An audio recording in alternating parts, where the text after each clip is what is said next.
now I just realized that this eyelash was kind of flapping around, so I apologize if that was distracting. Is glitter cancelled? Do we have to officially cancel it now? Who knows? So that's what this video is all about. Hi, by the way, my name is Bryony. I do cruelty-free and vegan makeup reviews and tutorials on this channel and deep dives into the environmental and ethical side of the beauty industry. What we're doing today is we're covering these topics right here, so then we'll be able to break down that study that came out that everyone just jumped on 2.5 years later and made a very big deal about. So we're going to be finding out if biodegradable glitter is actually better or worse for the environment, what the scientists say, what the scientific consensus is, and what we can do. So stick around and we're going to be creating this fun makeup look right here. Let's just jump straight into it. Hello, and let's get started. All of the products I've used, of course, are listed down below. They're all cruelty-free and vegan and not owned by parent companies that test on animals, so trying to be as unproblematic as possible. I feel like doing a purple smoke today just because I can. So taking this palette to start off with and Purple Potion. This is extremely pigmented. So first off, let's have a look at this study and discuss some of the flaws that it kind of has. Taking a little bit of Coral Oasis, one of the best colours, by the way. So first off, this study actually came out in 2018, and this was around about July, and so this is 2.5 years old. I know that doesn't sound that old, but when you actually take into consideration all of the things that happen in the beauty industry in that time, think about what's happened in the past 2.5 years. Like how many things have come out, how many new inventions have happened, or inventions, creations, like a lot has really happened in that time. They also only tested 4 glitters out in total, so one of them was biodegradable, even though they only tested the core of the product as opposed to the entire thing. So in order to be able to claim something is biodegradable, it has to be able to dissolve or return to nature the entire product. So it's a bit strange that they decided to use like only the central part of this, but anyway. The 4 products that they tested out was 1 conventional PET glitter, 1 mica glitter, 1 synthetic mica glitter, and 1 biodegradable glitter, which was made using is like eucalyptus. The bigger problem with this is the fact that it was an unbranded biodegradable glitter, and there are a lot of bad actors out there when it comes to biodegradable, which is a topic that we're going to get into a little bit later on, but as you'll be able to definitely tell, there's some issues here. The environment that was created was from 1 location in England, from 1 river, and this was a synthesized experiment that they did using a whole bunch of buckets where they had like filtration system going to make sure that the water kept on rotating around, and then purposefully actually plucked out the things from the area, including the invasive species, which is what's being talked about in this because it's a New Zealand snail that was called the invasive species, and the fact that the glitter actually made it populate more. But this was in a synthesized environment, so you can't really go labeling that across the board because they actually put the pest in there, if that makes sense. And the levels of glitter actually used were far too excessive for the environment that they were trying to replicate to. I kind of get that you want to put things to an extreme to be able to prove a point, but unless you're actually really synthesizing what it is like or what it could be like within a variation, then that doesn't make sense. The way that they decided to use the certain amount that they did was because in certain areas of the world, microplastics can range from this to this. So they wanted to go for kind of like a middle ground sort of thing, and they still considered themselves being conservative. Once again, as soon as you pile in a whole bunch of stuff into one environment, it will of course have a negative effect, but you'll get that yourself, say for example if you drink too much water, eat too many apples, whatever. The experiment also lasted for a total of 36 days. Biodegradable glitter can break down in around about a month. Of course it depends on the circumstance that it's actually meant to be biodegrading in, and that time, is it biodegrading? Is it just, I think it's biodegrading, I might be wrong. If I am, feel free to correct me down below, always here to learn. So that length of time is actually okay, there's no problem with that. I would just almost rather see it done for a longer period of time, which is another thing that we'll get into a bit later on. The biodegradable glitter that is actually used in this study doesn't actually meet biodegradable standards, which is where a bigger issue lies. And the thing is that the authors of this study, they've actually conceded the fact that things need to be done to change it, and they've actually added notes to it. So it's not that scientists are closed-minded or anything. In order for people to have actually drawn the conclusions that they have from it, it's not really conclusive enough to say definitively that biodegradable glitter is as bad for the environment as PET plastic glitter is. And the fact that they use mica as well is quite interesting, because mica isn't used as a glitter. You know, it's used, say for example, not in this palette but in other palettes, to create kind of like that shimmery effect, so it's actually not a glitter. So I don't really understand why they used mica in this instance. It doesn't make sense. I would have much rather seen a whole bunch of other things, which we will again get into later. This study should just be seen more of a stepping stone for the future, because we definitely do need to have more of these studies done to actually be able to properly evaluate. This is not the one and done study that proves everything. Nothing is a one and done study. The scientific method does not work like that at all. This is just the start of something which needs to be looked into a lot more. We do need to analyze the effects of the things that we do on the environment. Like, that is incredibly important. And if it turns out that these things are actually toxic, then at least we'll be able to know the things that we need to change to be able to make sure that we're not actually polluting the environment, which is a very important thing. I mean, none of us want to be doing that, which is why I really wanted to look into this, because it did have me incredibly concerned. And now, of course, I do just want to say I'm not against science in any way, shape or form. In fact, I'm far more pro it than you would believe, because I work for a scientific institute. It doesn't mean that I'm a scientist myself, it just means that I support the big brains that work around me. I really do want to understand the greater impacts of the things that we're doing for the planet, or to the planet I should say, and the things that we can do to remedy that, because this is not the scientist's fault in any way, shape or form. It comes down to something entirely else as to why we've all been freaking out about this. First off, we kind of need to assess what biodegradable as a term really means and what people's perceptions of it are. So people actually think that biodegradable means that the product will break down to something which is not harmful to the environment, will just go back into the natural form and be absorbed by nature and just kind of disappear.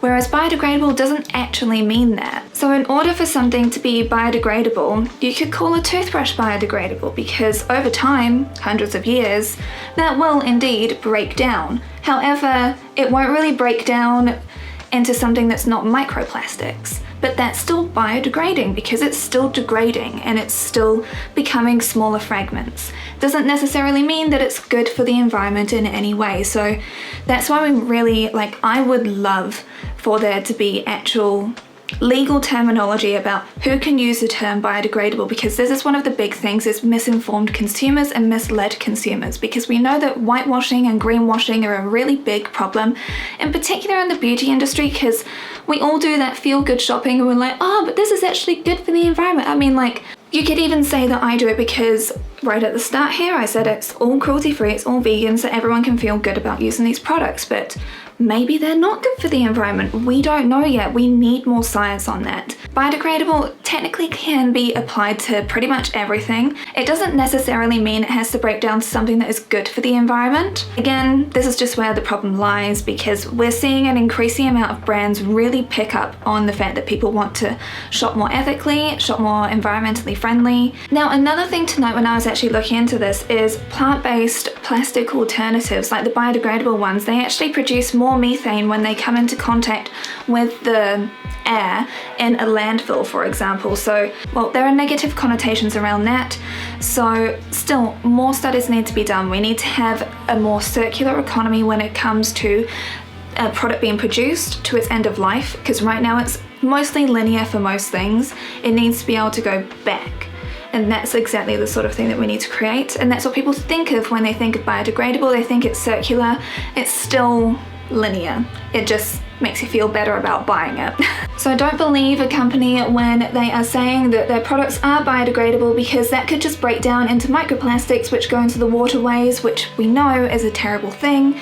So don't be fooled by them. The only way to really know if something is truly biodegradable is for people to have actually, paid for third parties to test it. And again, you can always find situations where people can pay off brands, but there are particular organisations that are incredibly good and very thorough, and they make it really, really hard to actually pass their test. So with these organisations actually offering up this service, unless the product that you're buying that says it's biodegradable has this particular certification on it, then don't believe it. Basically, unless it's something like a piece of fruit, because obviously, but you know, something that is like produced, something that's wrapped in plastic, because plastic is of course like one of the main things that people focus on, which is why we're of course talking about glitter today, because people associate that with plastic. I've really gotten into like using just a little bit of orange just here. I don't really know exactly what it is. Now, I can actually do a separate video if you want, discussing the difference between biodegradable, compostable, and the things that you need to look out for, and the certifications that you need to be able to see. If you would like, please do comment down below if that is something that you want me to look into, because I know that people get really, really worried about plastic packaging, plastic everything, really, which is understandable. It would be a topic that would be interesting to look into if you want. So we now need to talk about the media blowing things out of proportion in order to get clicks, because this is where the problem actually lies. So the thing that people need to understand is that science is a slow-moving, incremental field of small wins and learnings, and then they fall back and question things and learn some more. And backtracking is honestly like very normal in the scientific community. It's something that should just be expected, but people just like to see a study and pull out the clickable things on it. So the scientific process, I'll just put this out for you right here for the definition. It's the method that is a process for experimentation that's used to explore observations and answer questions, so you are constantly re-evaluating what you think you know to produce more accurate outcomes. Now the thing is that this doesn't actually sell clicks or ad space or anything, because the amount of times that you have a breakthrough, it's so small, and if we constantly only reported on that, you barely see anything about science. The issue comes down to the fact that newspapers, who reads a newspaper, but news sites, they need to be able to generate these clicks, they need to be able to generate their ad revenue, and you can't really get that by just accurately reporting on something. You need to actually have something clickbait worthy, which is where these articles came from, because if they'd have actually properly read the study, they would have also seen the flaws with it. I'm not a scientist, like I've said. The thing is that you can just objectively read something, you can read the conclusion of it, and you can also read everything that's come out about it and compare it to other studies that have come out and be like, it's a good stepping stone, but stuff needs to still be done. And the conclusions that the media agencies have actually come out with about this are false. Biodegradable glitter is not as bad for the environment as PET glitter. There is no definitive proof to show that yet. So this study came out in 2018, but why are they reporting on it now? I don't know. I genuinely do not know why they decided to start reporting on it in 2020. It could be because Glastonbury has said that they're only going to allow biodegradable glitter at their venues from now on, their venues at their festivals from now on. It could be to do with that. I don't know why these papers decided to jump on it now in 2020 when technology has moved along such a long way, but they did, and now we're here, and now I've spent too long looking into this. The way the media has to portray things in order to get your attention and shared is to catastrophize, which is again a phenomenon that I'm sure that most of you are aware of, and that's something that we really should be able to fight against. Like, I have an entire system that I would rather media be able to fall into, so then they're protected, they have their free speech, but they also can't be partisan. I have a whole system that I would much rather media have to fall into, and then they could also be secure with their jobs, because you don't just have to get clicks because you're only there to report accurate news and share the news. Will that be able to happen in this capitalist society? I don't know. So it would also require governments funding them but not expecting preferred treatment. So let's now talk about plastic glitter and its own issues. So are there actually studies about plastic glitter and its effects on the environment that provide a definitive answer? No. there aren't. It actually doesn't exist. So we know that microbeads have been banned from our skincare, which is a fantastic thing because of course like they were just little beads of plastic that were getting washed down into our waterways, which is not really the most ideal situation when you really think about it, because they can actually get missed by wastewater treatment plants and just go straight into the environment, whether it's the ocean, whether it is waterway channels, anything. Like we don't really want to be having that, which makes perfect sense. The thing is that there are a lot of our other products which contain plastic that haven't had the same treatment, and it's in a surprising amount of things that you wouldn't really think about or realize unless you actually had to look hard and look into it, because I have another little bit of a conspiracy about this because it would damage some of the biggest brands that actually kind of own the world we live in. Direct quote here. Plastic is used in our cosmetic products too, but not only that, PCCPs, personal care products. So if you think about your shampoo, your deodorant, your lipstick, your shaving cream, your moisturizer, hairspray, baby care, sun cream, mascara, even like house products that you use to clean and washed off, many of them actually contain plastic, not just in the packaging itself, but in the liquid that is in there. So the plastic ingredients in these do not decompose in wastewater treatment systems, which are of course lacking in many parts of the world. So these ingredients are emitted via raw sewage, treated effluents, or with sewage sludge applied as fertilizer on agricultural land, landfilled, or dumped at sea. So this isn't just the scroll beads that we need to worry about. It's prolific. So why is there a war on glitter as opposed to the war on the plastic that is in a whole bunch of our other products? It's almost like this is an easy way to target just young people. When you think about Gen Z and millennials, they're more likely to be putting glitter on themselves to find a way to escape from the existential crisis that is life, knowing that the world is imploding around you and your future is very uncertain. So it's a really easy way to actually guilt them and make older people feel better by pointing out something about plastic, even though the percentage of plastic that is in the world is so minuscule in comparison to plastic packaging, other issues around plastic which are huge. It's still an issue, I'm not denying that fact, but it just kind of seems like a very easy way for the youth to be targeted and to made to feel worse than they already do, and for older people to be able to say, hey look, you guys need to stop having fun with your makeup and stuff because that's actually really bad for the environment, even though the study doesn't conclude anything.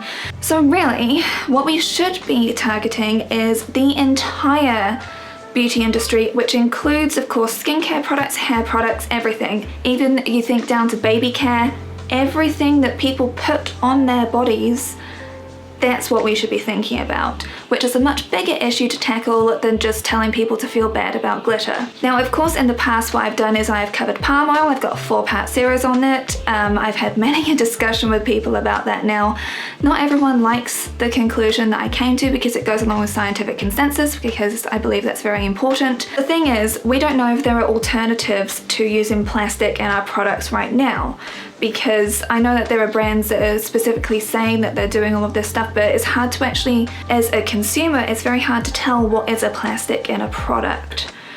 Because they go by so many different names. So that's another thing that we need to actually fully assess, which could require an entire beauty industry overhaul and personal care product overhaul, which in itself is a multi-billion-dollar industry. So do you really see these people wanting to actually make this progressive change? I mean, especially if it will not benefit their bottom line, why would they want to do it?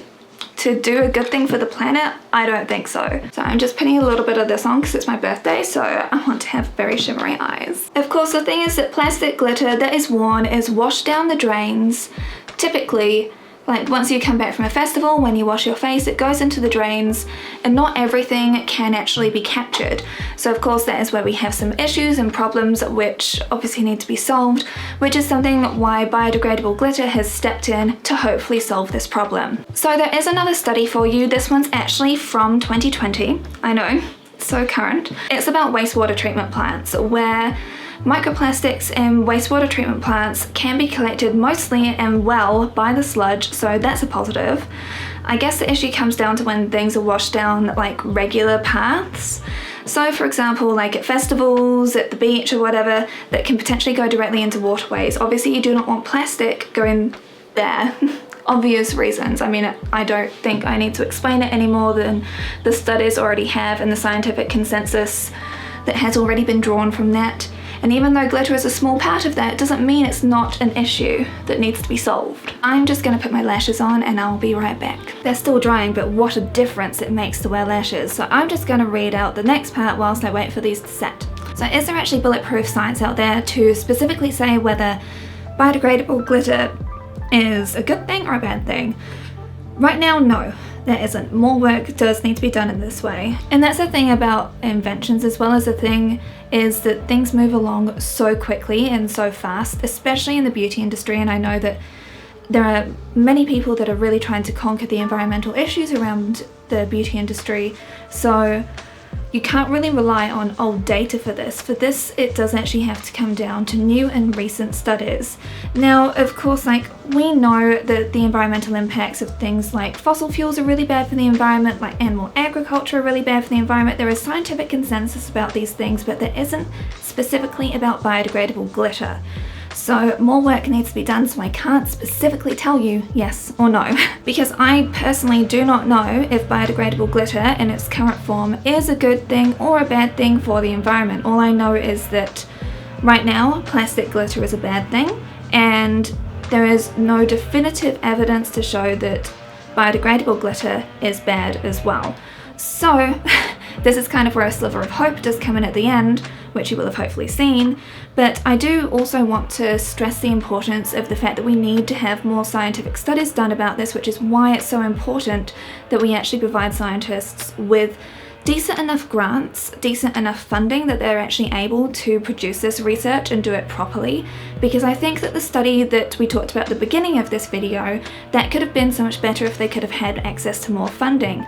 And as a scientist, it is incredibly hard to actually get funding approved, whether it's from the government or whoever.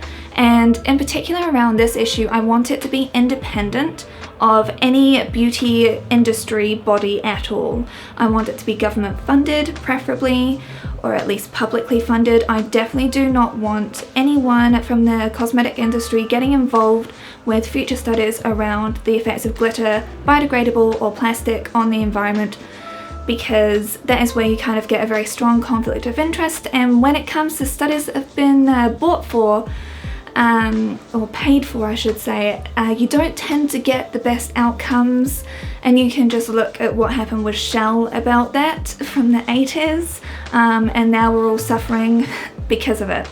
So what I want to see from the next study or studies are a full range of glitter used, plastic, synthetic, faux biodegradable, biodegradable certified, and have all of the brands named. I want to have that. I want a study not funded by a glitter company. Like I said, independent research is so important and critical.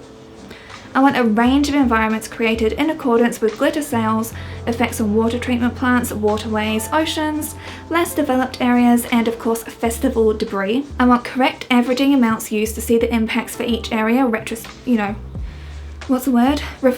of the area that they're actually testing for.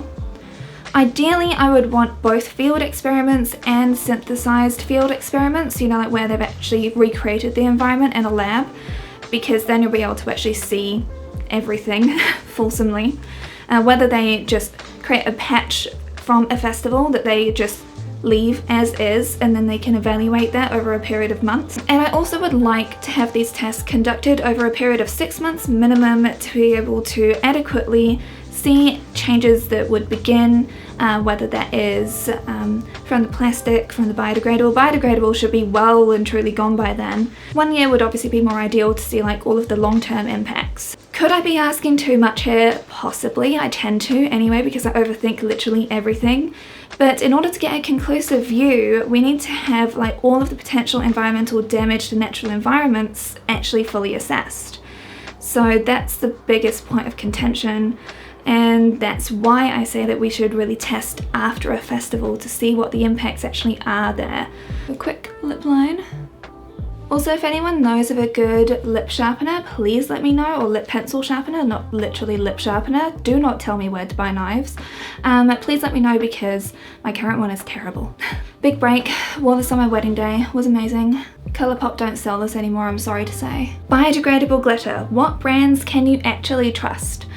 This is where we get some hope in this entire long video. Thank you for making it this far. If you've just skipped ahead to this point, you've missed this whole process and I feel sorry for you. Honestly, I'd be angling you towards buying biodegradable glitter, but only one brand actually has met any standards that I can agree with, and that's Bioglitter. So Bioglitter actually biodegrades in natural freshwater environments and does not persist. So that means it doesn't actually build up over time, thereby actually meeting the biodegradable standards that people think of when they actually think of biodegradable. So they're also independently certified by TUV Austria as being okay biodegradable water for one of their products, and with the other product they're actually really incredibly close to actually meeting that really strict threshold. It is still biodegradable, it's just not to the exact same degree. It's literally 3% off. It is so close. So at this present moment in time, we actually know that microplastics are harmful, so if you do want to continue to sparkle, this would be the way that I would do it. For me personally, I'm actually going to stop buying glitter products other than biodegradable now. Like, even with Christmas shopping, with everything, I'm just not buying glitter anymore unless it is actually certified biodegradable or from Bioglitter. That's one commitment that I'm making. Not that I really buy, but I have 2 glitter products that I actually own to wear as cosmetics, so it's not really like I've got heaps as it currently stands. In their 2 types of biodegradable glitter, Bioglitter Pure is the one that is TUV certified freshwater biodegradable. I'll just have the details on the screen here. This one is actually using shellac though. Now that shellac is a natural ingredient, it's made by the lac bug and it's a byproduct of theirs, which is then gathered and it's used on like wood varnishes, like leather and that sort of stuff, and it's also used for this because it completely goes back to its natural form and completely biodegrades. How they've been able to actually get this certification is by using that. Now, of course, shellac is not vegan. There's a lot of different issues around shellac, so if you are just interested in cruelty-free, then yes, you can go straight for Bioglitter Pure. It's been Vegetarian Society approved. I actually had a phone call with, he's their chief engineer, I think that's what he is, because he's a chemical engineer for them and he's working on a whole bunch of really interesting things. I had a very late night phone call with them because of course they're in England, I'm in New Zealand, and I asked a whole bunch of questions. Our phone call went on for way longer than it should have because I'm curious about literally everything. Had a very interesting discussion with him, and they are actually from the heart wanting to make sure that the things that they do are good for the environment. So that's a good thing. Now, as mentioned, they do have these 2 products, and the second product is just squeaking off like that final standard. So Bioglitter Sparkle is the vegan option. In order to be okay biodegradable water certification, it requires 90% biodegradation in the ISO 14851/2 freshwater biodegradation test after 56 days. And they fell short after 20 days of testing with biodegradation, then leveling off for Bioglitter Sparkle. But Bioglitter Sparkle is the vegan option, so that will be the option that I'm going to be buying. There are of course other issues when it comes down to this stuff, so I of course question them on everything because that's what I do. So mica is also used in Bioglitter, but it's only sourced from one location in North America, so there's no child exploitation that's happening there, and there is no exploitation that is happening of the workers. That's really fantastic to see. No animal testing occurs at any point of production, nor from the suppliers of the raw ingredients. They literally sent me their whole blurb on this, which is really good. So it's manufactured in Germany in a manufacturing plant, and they also have offices, labs and warehouse in the UK for R&D, sales, marketing, etc. And they're also a smaller company as well, which I was quite surprised to hear of considering like how much they've actually produced. So yes, I would 100% say that you should support them if you do still want to get glitter but you don't want to cause environmental damage. But then I've contacted too many people and I've only received one other response, and they were very what's the word? I mean, don't want to tell people anything. They just wouldn't answer the questions that I had. They only were like, if you do your research, you'll be able to find out who supplies us. And I'm like, I'm just asking you directly. Could you please help me out? No one else actually has the sort of certification level that these guys do, which is why I'm saying that right now, with the knowledge that we have about biodegradable glitter, this is the one option which I believe is the one to go for. Now, of course, if this does change, I will have a pinned comment down below because I do want science to evolve in this area and I want new things to happen. I want to make sure that the things that we're buying are not damaging the environment, and I'm not, you know, supporting it and saying, hey, go support this company when it's actually really bad for the environment. We don't know right now, but what we do know is this is the better option with the knowledge that is available. So that's what I would do. And in terms of their stockists, because you can't buy directly from them, I'll have it on the screen now, and I'll also have it linked down below, so then you can just find out who are their reputable suppliers.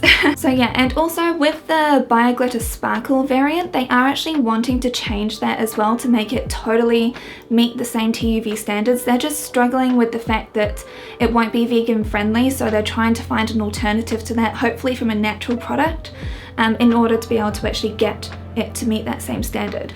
So that's really everything I have for you. I hope that this has been useful for you. It was a very interesting journey, of course, and I'll have everything listed down below. If you have any questions about this, then please do, again, comment down below. If you've got any other points of contention, please do let me know, because I'm always here to learn new things, and if there's something I've missed, I never want to be just saying that it's only my word that's the right word, because that's not how you actually share information in the correct way.